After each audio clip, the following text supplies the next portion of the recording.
Здравствуйте. Мне часто приходилось слышать о том, что любви нет, что это психическое заболевание, что это глупости непонятно какие. А по сути причина всех этих высказываний в том, что данный конкретный человек не может испытывать любви. А почему это получилось? Как это произошло? И это при том, что любовь – это самое лучшее, что человек в своей жизни может испытать.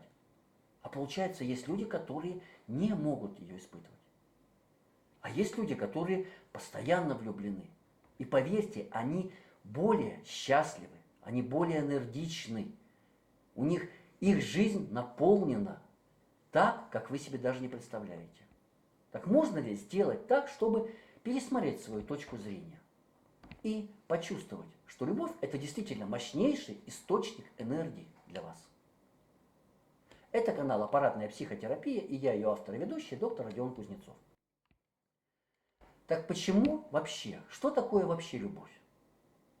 Любовь как эмоцию я бы описал не как отдельную эмоцию, а как резкое повышение эмоционального уровня, эмоционального тона в ответ на наличие либо воспоминания о объекте любви.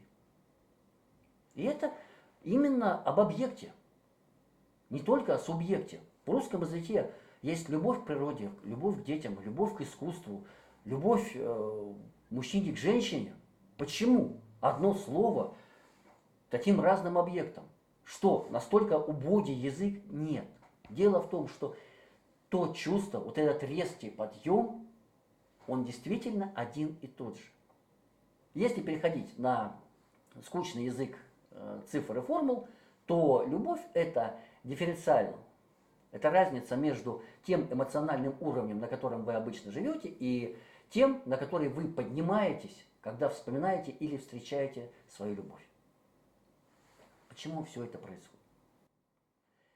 Дело в том, что по нашим нервным волокнам протекает только электрический ток. Но там не течет ни любовь, ни ненависть.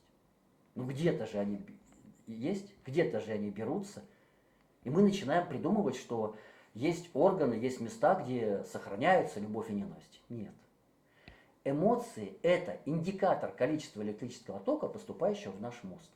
И чем больше энергии мозг получает, электроэнергии, тем более энергичным мы себя чувствуем, тем более полный спектр эмоций мы способны ощущать.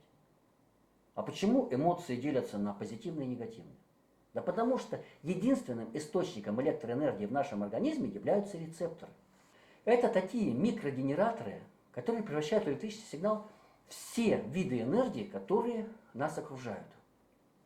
Но рецепторы делятся на два вида – внешний и внутренний. И если внешние получают энергию колоссальную, безграничную, энергию космоса, Солнца, воды, Земли, чего угодно, то внутренние рецепторы, они реагируют только на изменение состава химического или физического нашего организма. А резкое изменение физико-химического состава – это боль. Мы испытываем ее как боль.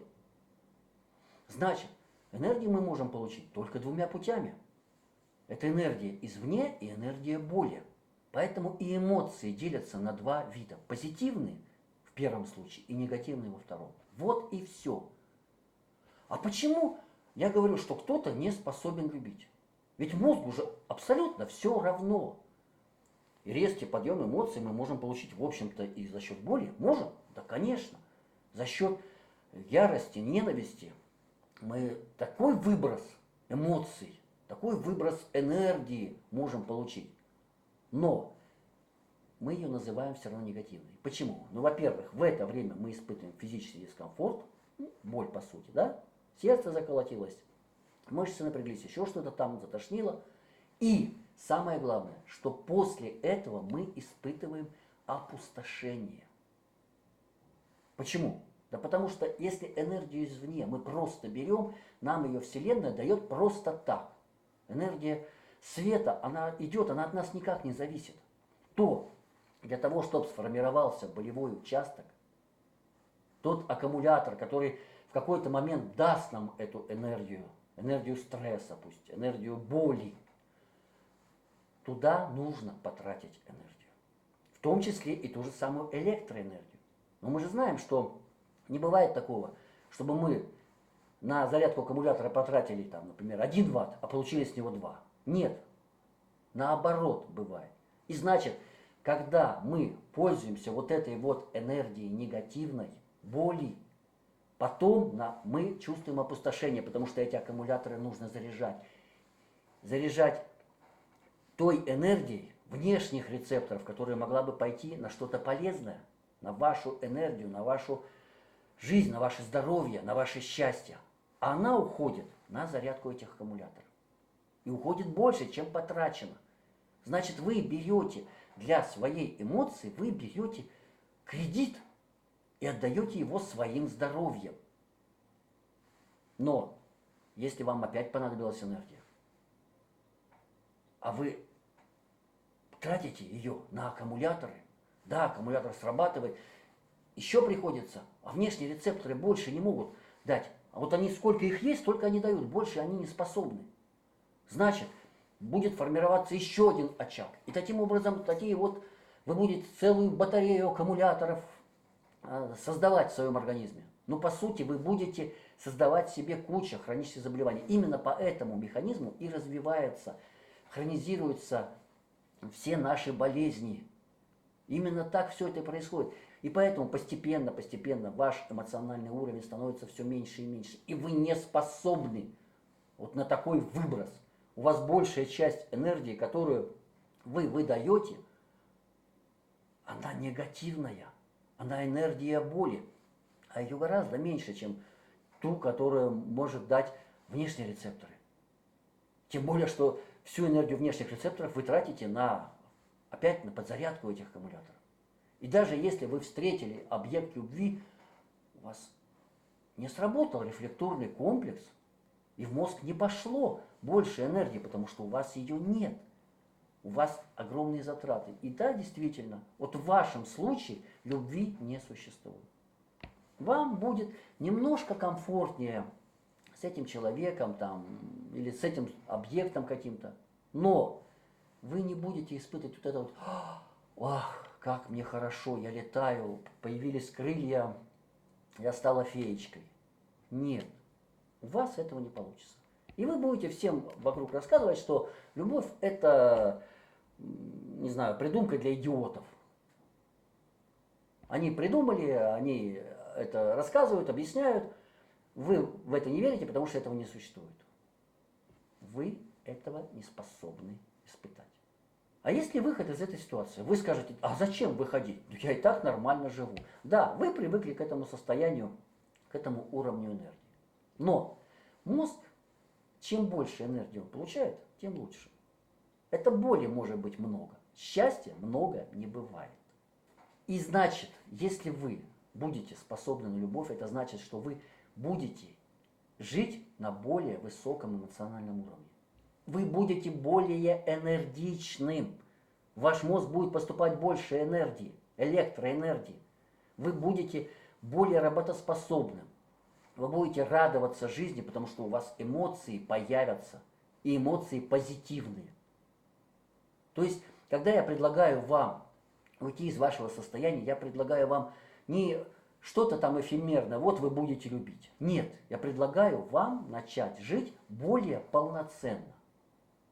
А то, что при этом потом вы начнете любить, вы получите вот этот вот кайф любви, это уже побочный эффект, подарок фирмы. Как это можно сделать? Многие из вас видели фильм «Влюблен по собственному желанию», где с помощью аффирмации человек там, мужчина пытается влюбиться в не очень красивую женщину. Это ничего не даст. Правда. Дело в том, что да, можно сформировать рефлекторный комплекс, что я люблю этого человека, мне с ним хорошо, мне с ней интересно. Но если исходно вы испытывали негатив от этого, значит, вы испытывали ту самую боль. И энергию вы получали от боли. И постепенно эта боль, как я уже сказал, она будет только увеличиваться. И ни к чему хорошему такая влюбленность не приведет. Я предлагаю вам попробовать метод аппаратной психотерапии. Именно попробовать. Потому что первые 5 суток после регистрации вы получаете бесплатный курс. Сколько сеансов вы за это время проведете, это ваше дело, ваш выбор. Это время дается вам для того, чтобы вы поняли, что это действительно работает. Если вы будете выполнять инструкцию, это действительно будет работать. И работать очень качественно и очень быстро. Ваш эмоциональный уровень очень быстро будет повышаться. Вы будете наполняться энергией, вы будете замечать, что после каждого сеанса количество энергии у вас увеличилось по сравнению с тем, что было до него. Сначала, да, так как вы не испытываете любви, значит, вы живете на очень низком уровне. Значит, сначала эти изменения будут небольшие, но потом они все будут более и более заметны. А как проводится аппаратная психотерапия аудиокатарсис? Вы просто одеваете наушники, слушаете вот это гудение и продолжаете заниматься своими делами. Все, больше ничего. Все остальное аппаратная психотерапия делает сама. Этот физиотерапевтический метод придумывался не для того, чтобы вы влюблялись. Его задача – восстановление оптимальной проводимости нервных путей. Уменьшить сопротивление электрическое нервных волокон для того, чтобы энергии внешних рецепторов было достаточно. И не нужно было постоянно использовать внутренние рецепторы. Не нужно подзаряжать эти аккумуляторы. Организм не будет делать ничего лишнего. Если эти аккумуляторы ему перестали быть нужны, он перестанет их заряжать. И вы почувствуете огромный прилив энергии. Проводите сеансы аппаратной психотерапии. Становитесь энергичным, уверенным в себе человеком. Подписывайтесь на канал, узнавайте, как вы еще можете изменить свою жизнь и как аппаратная психотерапия вам в этом может помочь. Делитесь этим видео со своими друзьями. Пусть они тоже узнают, что в жизни есть энергия, что в жизни есть любовь, в жизни есть счастье. Будьте здоровы, будьте счастливы, будьте энергичны и влюблены.